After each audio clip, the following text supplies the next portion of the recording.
Hello everyone, I'd like to welcome you to this tutorial. This is going to walk you through the portal for My Student. What I will do is first open Google Chrome tab. In Google Chrome I will go to WSD.net.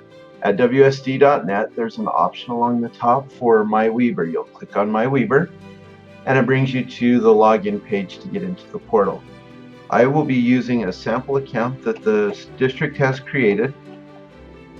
So what I do is first I will put in my email address followed by the password to get into this account. Once I sign in, it's going to give me a list of all of the students. They've created 4 students here. We'll look at Dexter today.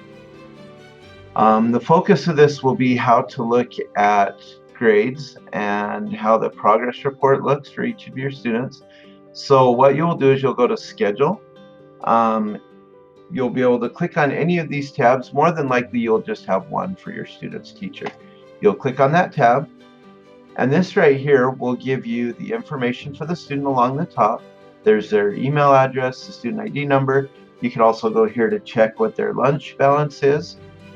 Then over on the right hand side there's some teacher information, so you have your teacher's name as well as your teacher's email address so you can get a hold of them. Along the top here it'll have your attendance, the days that we've been enrolled here at the school, as well as how many days they've been absent. It will also list tardies. So the next tab right here will list the attendance. You can see the date of that and then what happened if they were absent or if they were tardy. Next we will go down to the progress report. This will be available anytime that teachers put grades in, and it's live, meaning that when a teacher puts a grade in, it will automatically populate and show up right here on the progress report. The progress report is an overview of how your students are doing in language arts, mathematics, and science. If you want to have a little more specific, what assignments your students are using or turning in or not turning in, you click on View Assignments.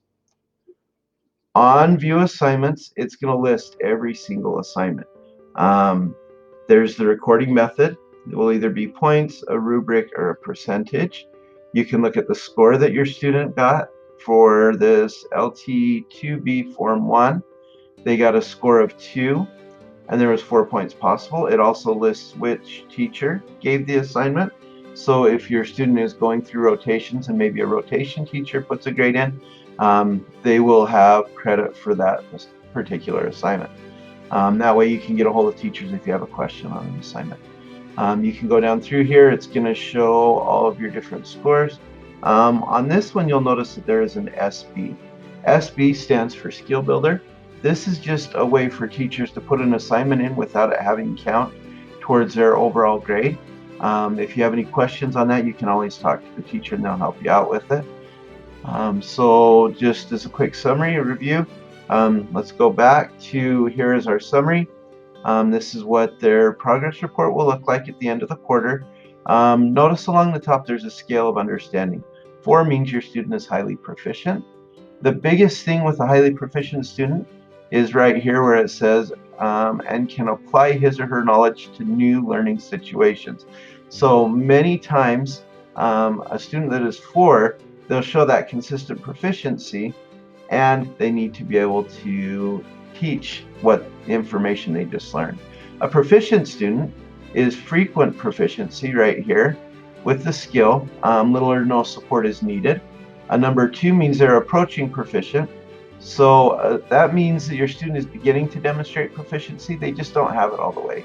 And a number 1 means that they are not yet proficient. The student is not yet able to demonstrate proficiency with that skill. If you have any questions about how this progress report works, you are more than welcome to contact us in the office, or you can talk to your student's teacher and they'll be able to help you out with that. Thanks for viewing.